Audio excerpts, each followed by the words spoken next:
ನಿಮಗೆ queen of cups ಬಂದಿದೆ. ನಿಮ್ಮ ಲವ್ ಲೈಫ್ ನ ವಿಚಾರವಾಗಿ ಬಹಳ ಕೇರಿಂಗ್ ಅನ್ನ ಮಾಡ್ತಾ ಇರುವಂತಹದ್ದು, ಅದ್ರ ಬಗ್ಗೆನೇ ನೀವು ಯೋಚನೆಯನ್ನ ಮಾಡ್ತಾ ಇರುವಂತಹದ್ದು, ಒಂದು ಸ್ಟೇಬಲ್ ರಿಲೇಶನ್ಶಿಪ್ ಅನ್ನ ಉಳಿಸ್ಕೋಬೇಕು ಅನ್ನುವಂತಹ ಆಲೋಚನೆಯನ್ನ ಮಾಡ್ತಾ ಇರುವಂತಹದ್ದು ರೆಪ್ರೆಸೆಂಟ್ ಆಗ್ತಾ ಇದೆ. ಪಾಸಿಟಿವ್ ಬಗ್ಗೆ ಹೇಳೋದಾದ್ರೆ ಎಲ್ಲವೂ ಚೆನ್ನಾಗಿಯೇ ಇತ್ತು. ಫುಲ್ ಕಾರ್ಡ್ ರೆಪ್ರೆಸೆಂಟ್ ಆಗ್ತಾ ಇದೆ ಅಂದ್ರೆ ಜಾಯ್ಫುಲ್ ಆಗಿತ್ತು, ಚೆನ್ನಾಗೇ ಮಾತಾಡ್ತಾ ಇದ್ರಿ, ಖುಷಿಯಾಗಿದ್ರಿ, ಖುಷಿಯಾಗಿ ಓಡಾಡೋದು ಎಲ್ಲವನ್ನ ಕೂಡ ನೀವು ಮಾಡಿರುವಂತಹದ್ದು ರೆಪ್ರೆಸೆಂಟ್ ಆಗ್ತಾ ಇದೆ. ಆದ್ರೆ ನೀವು ಯಾವಾಗ ಸೀರಿಯಸ್ ಆಗಿ ಕಮಿಟ್ಮೆಂಟ್ ಅನ್ನ ಕೇಳೋದಕ್ಕೆ ಶುರು ಮಾಡ್ತಿರೋ, ಅಥವಾ ನೀವ್ ಯಾವಾಗ ಸ್ವಲ್ಪ ಚೇಂಜಸ್ ಗಳನ್ನ ಮಾಡ್ಕೋ ಅಂತ ಹೇಳೋದಕ್ಕೆ ಶುರು ಮಾಡ್ತಿರೋ, ಅಥವಾ ನೀವು ಸ್ಪಷ್ಟವಾಗಿ ನಿಮ್ಮ ಲವ್ ಲೈಫಿನ ವಿಚಾರವಾಗಿ ಹೀಗೆ ಇರ್ಬೇಕು ಅಂತ ಯಾವಾಗ ಒಂದು ಗಡಿಗಳನ್ನ ಹಾಕೋಕೆ ಶುರು ಮಾಡ್ತಿರೋ, ಆಗ ನಿಮ್ಮ ಲವ್ ಲೈಫಿನ ವಿಚಾರದಲ್ಲಿ ಫೀಲಿಂಗ್ಗಳು ಲೆಫ್ಟ್ ಔಟ್ ಆಗುವಂತ ಸಾಧ್ಯತೆಗಳು ಇದ್ದಿರುವಂತಹದ್ದು ನಿಮ್ಮ ಪಾಸಿಟಿವ್ ನಲ್ಲಿ ರೆಪ್ರೆಸೆಂಟ್ ಆಗ್ತದೆ. ನೀವೇನಾದ್ರೂ ಹಾಗಿರ್ಬೇಕು ಹೀಗಿರ್ಬೇಕು ಅಂತ ಏನಾದ್ರೂ ನೀವು ಅವ್ರಿಗೆ ಹೇಳಿದ್ರೆ ಅವರು ನಿಮ್ಮಿಂದ ಸ್ವಲ್ಪ ಸ್ವಲ್ಪ ದೂರ ಹೋಗಿರುವಂತಹದ್ದು ರೆಪ್ರೆಸೆಂಟ್ ಆಗ್ತಾ ಇದೆ. ಯಾಕಂದ್ರೆ ನೀವು ಖುಷಿಯಾಗಿರ್ಬೇಕು, ಸಂತೋಷವಾಗಿರ್ಬೇಕು ಅಷ್ಟನ್ನ ಮಾತ್ರನೇ ಅವರು ಎಕ್ಸ್ಪೆಕ್ಟ್ ಅನ್ನ ಮಾಡುವಂತಹದ್ದು. ಈಗ ಸದ್ಯದ ಮಟ್ಟಿಗೆ ಅವರು ನಿಮ್ಗೆ ಯಾವುದೇ ರೀತಿಯ ಸೀರಿಯಸ್ ಕಮಿಟ್ಮೆಂಟ್ ಗೆ ಒಳಗಾಗುವಂತ ಸಾಧ್ಯತೆಗಳು ಯಾವುದು ಇದ್ದಿರೋ ಮಟ್ಟಿಗೆ ನಿಮ್ಮ ಪಾಸ್ಟ್ ನಲ್ಲಿ ರೆಪ್ರೆಸೆಂಟ್ ಆಗ್ತಾ ಇಲ್ಲ. ಈ ಪರ್ಸನ್ ಏನು ಈ 4 ಕಾರ್ಡ್ ಬಂದಿದೆಯೋ, ಈ ಪರ್ಸನ್ ಸೀರಿಯಸ್ ಕಮಿಟ್ಮೆಂಟ್ ಗೆ ಸಿಗುವಂತಹ ಸಾಧ್ಯತೆಗಳು ಇದ್ದಿರೋ ಮಟ್ಟಿಗೆ ನಿಮ್ಮ ಪಾಸ್ಟ್ ನಲ್ಲಿ ಕಾಣಿಸ್ತಾ ಇಲ್ಲ. ಆಗ ಅವರಿಗೆ ಫೀಲಿಂಗ್ ಲೆಫ್ಟ್ ಔಟ್ ಆಗಿರುವಂತಹದ್ದು, ಅವರು ಸ್ವಲ್ಪ ಸ್ವಲ್ಪ ಚೇಂಜ್ ಆಗಿ ನಿಮ್ಮಿಂದ ದೂರ ಹೋಗಿರುವಂತಹದ್ದು ಈ ಕಾರ್ಡಿನಲ್ಲಿ ರೆಪ್ರೆಸೆಂಟ್ ಆಗ್ತಾ ಇದೆ. ಅಟ್ ದ ಪ್ರೆಸೆಂಟ್ ನಲ್ಲಿ ನಿಮಗೆ ಬಂದಿರುವಂತಹ ಕಾರ್ಡ್ ಏನು, ವೀಲ್ ಆಫ್ ಫಾರ್ಚೂನ್. ಬದಲಾವಣೆಯ ಮಾರ್ಗವನ್ನ ನೀವು ಹಿಡಿಬೇಕು, ಅಂದ್ರೆ ಬದಲಾವಣೆ ಆಗ್ಬೇಕು. ನೀವು ಅವರು ಸೀರಿಯಸ್ ಕಮಿಟ್ಮೆಂಟ್ ಅನ್ನ ಕೇಳಿದಾಗ ಅವರು ನಿಮ್ಮಿಂದ ದೂರ ಹೋಗಿದ್ದಾರೆ ಅಂದ್ರೆ ನೀವೇನ್ ಮಾಡ್ಬೇಕು, ಅಟ್ ದ ಪ್ರೆಸೆಂಟ್ ನಲ್ಲಿ ಬದಲಾವಣೆಯ ಮಾರ್ಗವನ್ನ ಹಿಡಿಬೇಕು. ಬದಲಾವಣೆಯ ಮಾರ್ಗವನ್ನ ಮಾಡ್ಕೊಳಕ್ಕೆ ಹೋಗ್ತೀರಾ, ಆದ್ರೆ ನಿಮ್ ಕೈಲಿ ಆಗ್ತಾ ಇಲ್ಲ. ಯಾಕಂದ್ರೆ ವೀಲ್ ಆಫ್ ಫಾರ್ಚೂನಿನ ಕ್ಲಾರಿಫಿಕೇಶನ್ ಕಾರ್ಡ್ ಬಂದಿರುವಂತಹದ್ದು ಯಾವುದು, ಡೆವಿಲ್ ಕಾರ್ಡ್ ರೆಪ್ರೆಸೆಂಟ್ ಆಗ್ತಾ ಇದೆ. ಡೆವಿಲ್ ಕಾರ್ಡ್ ಏನನ್ನ ರೆಪ್ರೆಸೆಂಟ್ ಮಾಡುತ್ತೆ, ಅಡಿಕ್ಷನ್ ಅನ್ನ ರೆಪ್ರೆಸೆಂಟ್ ಮಾಡುತ್ತೆ. ಯಾವಾಗ್ಲೂ ಅವರ ಬಗ್ಗೆನೇ ಯೋಚನೆ ಮಾಡ್ತಾ ಇರೋದು, ಅದ್ರ ಬಗ್ಗೆನೇ ಥಿಂಕ್ ಮಾಡ್ತಾ ಇರೋದು. ಸ್ವಲ್ಪ ಬದಲಾವಣೆ ಮಾಡ್ಕೊಳಕ್ ಹೋಗ್ತೀರಾ, ಮತ್ತೆ ಪುನಃ ವಾಪಸ್ ಹಿಂದಕ್ಕೆ ಬರ್ತೀರಾ, ಮತ್ತೆ ಆಲೋಚನೆಯನ್ನ ಮಾಡಕ್ಕೆ ಶುರು ಮಾಡ್ತೀರಾ. ಆ ಕಾರಣವಾಗಿಯೇ ನಿಮ್ಗೆ ನೋವುಗಳು ಆಗ್ತಾ ಇರುವಂತದ್ದು ಅಟ್ ಪ್ರೆಸೆಂಟಿನಲ್ಲೂ. ನೀವು ಬದಲಾವಣೆ ಆಗೋಕೆ ಹೋಗ್ತೀರಾ, ಎಲ್ಲಿ ಬದಲಾವಣೆ ಆಗ್ತಾ ಇದ್ದೀರಾ, ಎಲ್ಲಿ ಚೇಂಜಸ್ ಆಗ್ತಾ ಇದ್ದೀರಾ, ನೀವು ಆಗ್ತಾ ಇಲ್ಲ.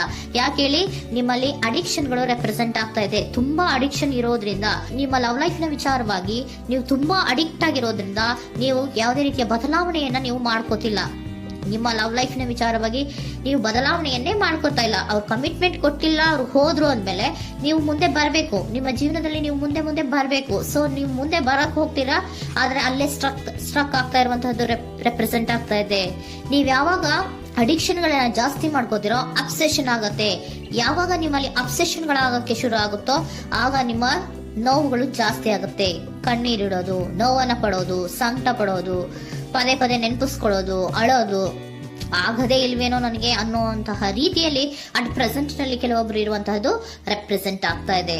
ನೆಕ್ಸ್ಟ್ ಕಾರ್ಡ್ ಬಂದಿರುವಂತಹದ್ದು ಯಾವುದು, ಕ್ವೀನ್ ಆಫ್ ಪೆಂಟಿಕಲ್ಸ್ ಬಂದಿದೆ. ಸೊ ಕ್ವೀನ್ ಆಫ್ ಪೆಂಟಿಕಲ್ ಏನನ್ನ ರೆಪ್ರೆಸೆಂಟ್ ಮಾಡುತ್ತೆ, ನಿಮ್ಮನ್ನ ನೀವು ಗಮನವನ್ನ ಕೊಡಬೇಕು, ನಿಮ್ಮ ಕಡೆಗೆ ನೀವು ಹೆಚ್ಚು ಗಮನವನ್ನ ಕೊಡಬೇಕು.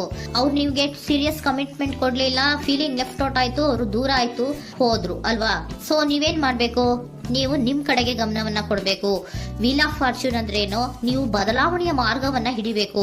ಬದಲಾವಣೆಯ ಮಾರ್ಗವನ್ನ ಮಾಡ್ಕೊಳ್ಳೋದಕ್ಕೆ ಹೋದ್ರೂ ಕೂಡ ಮತ್ತೆ ವಾಪಸ್ ಹಿಂದೆ ಬರೋದು, ಮತ್ತೆ ಅಡಿಕ್ಷನ್ ಆಗೋದು, ಮತ್ತೆ ನೆನಪಿಸ್ಕೊಳ್ಳುವಂತಹದ್ದು, ಮತ್ತೆ ನೋವನ್ನ ಪಡುವಂತಹದ್ದು ನಿಮ್ಮಲ್ಲಿ ರೆಪ್ರೆಸೆಂಟ್ ಆಗ್ತಾ ಇದೆ. ನೀವು ಈ ಅಡಿಕ್ಷನ್ ಗಳಿಂದ ನೀವು ಆಚೆ ಬರಬೇಕು ಅಂದ್ರೆ ನಿಮ್ಮನ್ನ ನೀವು ಬ್ಯುಸಿಯಾಗಿ ಇಟ್ಕೋಬೇಕು.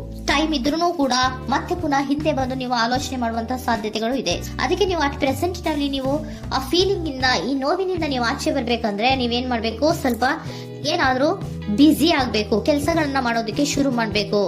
ನಿಮಗೆ ಗೊತ್ತಿರುವಂತಹ ಯಾವ ಕೆಲಸವಾದ್ರೂ ಸರಿ, ನೀವು ಸ್ವಲ್ಪ ಬ್ಯುಸಿ ಆಗಿರೋದಕ್ಕೆ ಪ್ರಯತ್ನವನ್ನ ಮಾಡ್ತಾ ಇರುವಂತಹದ್ದು, ಮಾಡುವಂತಹದ್ದು ರೆಪ್ರೆಸೆಂಟ್ ಆಗ್ತಾ ಇದೆ. ಕೆಲವೊಬ್ರು ಮಾಡ್ತಾ ಇದ್ದೀರಾ, ಕೆಲವೊಬ್ರು ಮಾಡುವ ಕಡೆಗೆ ಆಲೋಚನೆಯನ್ನ ಮಾಡ್ತಾ ಇರುವಂತಹದ್ದು ಅಟ್ ಪ್ರೆಸೆಂಟ್ ನಲ್ಲಿ ರೆಪ್ರೆಸೆಂಟ್ ಆಗ್ತಾ ಇದೆ.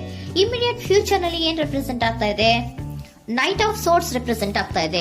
ನೀವು ಕ್ವಿಕ್ ಥಿಂಕಿಂಗ್ ಅನ್ನ ಮಾಡಿ ಏನೋ ಒಂದು ಆಕ್ಷನ್ ಅನ್ನ ತಗೋಬೇಕು ಅನ್ನೋದ ಆಲೋಚನೆಯನ್ನ ಮಾಡ್ತೀರಾ, ಬಹಳ ಫೋಕಸ್ ಅನ್ನ ಮಾಡ್ತೀರಾ ಒಂದು ವಿಚಾರವಾಗಿ, ಕ್ವಿಕ್ ಥಿಂಕಿಂಗ್ ಅನ್ನ ಮಾಡ್ಬೇಕು ಅಂತ. ಮತ್ತೆ ಪುನಃ ಏನ್ ಮಾಡ್ತೀರಾ, ನಿಮ್ಮ ಮುಂದೆ 2 ಆಪ್ಷನ್ಗಳು ಬಂದ್ಬಿಡುತ್ತೆ. ಯಾವ್ದು ಮಾಡ್ಲಿ, ಹೇಗ್ ಮಾಡ್ಲಿ, ಏನ್ ನನ್ನ ಕೈಲಿ ಆಗ್ತಾ ಇಲ್ವಲ್ಲ ಮರೆಯೋದಕ್ಕೆ, ಮುಂದೆ ಹೋಗೋಣ ಅಂತೀನಿ, ಮತ್ತೆ ಏನಿದು ಕನ್ಫ್ಯೂಷನ್ ಅಂತ ಮತ್ತೆ ಕನ್ಫ್ಯೂಷನ್ ಅಲ್ಲಿ ಇರುವಂತಹದ್ದು ಇಮಿಡಿಯೇಟ್ ಫ್ಯೂಚರ್ ನಲ್ಲಿ ರೆಪ್ರೆಸೆಂಟ್ ಆಗ್ತಾ ಇದೆ. ನೀವೇನ್ ಮಾಡ್ಬೇಕು, ಈ 2 ಆಯ್ಕೆಗಳಲ್ಲಿ ನಿಮಗೆ ಯಾವ ಆಯ್ಕೆ ಬೇಕು ಅನ್ನೋದನ್ನ ಫಸ್ಟ್ ಆಲೋಚನೆಯನ್ನ ಮಾಡಿ ನಂತರ ನಿರ್ಧಾರವನ್ನ ಮಾಡಬೇಕಾಗತ್ತೆ. ಡಿಟರ್ಮಿನೇಷನ್ ಅಂಡ್ ಡೈರೆಕ್ಷನ್, ನಿರ್ಣಯವನ್ನ ಮಾಡಿ ಅದೇ ದಾರಿಯಲ್ಲಿ ನೀವು ಮುಂದೆ ಹೋಗ್ಬೇಕು ಈ ಆಲೋಚನೆಯನ್ನ ಮಾಡಬೇಕು. ಆ ರೀತಿಯ ಆಲೋಚನೆಯನ್ನ ಮಾಡಿದ್ರೆ ಇನ್ ನಿಯರ್ ಫ್ಯೂಚರಿನಲ್ಲಿ ನೀವು ಆ ರೀತಿಯ ಆಲೋಚನೆಯನ್ನ ಮಾಡಿದ್ರೆ ನಿಮ್ಮಲ್ಲಿ ಒಂದು ಪಾಸಿಟಿವ್ ಚೇಂಜಸ್ ಗಳು ಆಗತ್ತೆ. ಸ್ಟಾರ್ ರೆಪ್ರೆಸೆಂಟ್ ಆಗ್ತಾ ಇದೆ, ಕೆಲವೊಂದು ರೀತಿಯ ಪಾಸಿಟಿವ್ ಚೇಂಜಸ್ ಗಳು ಆಗತ್ತೆ. ನಿಮ್ಗೆ ಏಂಜಲ್ ಗೈಡೆನ್ಸ್ ಏನ್ ಕೊಡ್ತಾರೆ ಅನ್ನೋದನ್ನ ನೋಡೋಣ. ನಾಟ್ ದ ರೈಟ್ ಟೈಮ್, ಇದು ಕರೆಕ್ಟ್ ಆಗಿರುವಂತಹ ಟೈಮ್ ಅಲ್ಲ.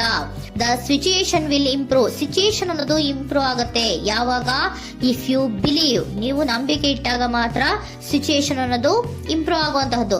ಏನೀಗ ಬೇಜಾರಿನಿಂದ ಇದ್ದೀರಲ್ಲ, ಈ ನೋವು ಯಾವಾಗಲೂ ಶಾಶ್ವತವಾಗಿ ಇರುವಂತಹದ್ದು ಅಲ್ಲ. ನಾಟ್ ದ ರೈಟ್ ಟೈಮ್, ಇದು ಕರೆಕ್ಟ್ ಆಗಿರುವಂತಹ ಸಮಯ ಅಲ್ಲ. ಸ್ವಲ್ಪ ವೇಟ್ ಮಾಡು, ನೀವು ಚೇಂಜಸ್ ಮಾಡ್ಕೊಳ್ಳೋ ಕಡೆಗೆ ಹೆಚ್ಚು ಗಮನವನ್ನ ಕೊಡು, ಅಲ್ಲಿ ಚೇಂಜಸ್ ಆಗತ್ತೆ ಅನ್ನೋದನ್ನ ಏಂಜಲ್ ಗೈಡೆನ್ಸ್ ನಿಮ್ಗೆ ಕೊಡ್ತಾ ಇದ್ದಾರೆ. Surrender your full power.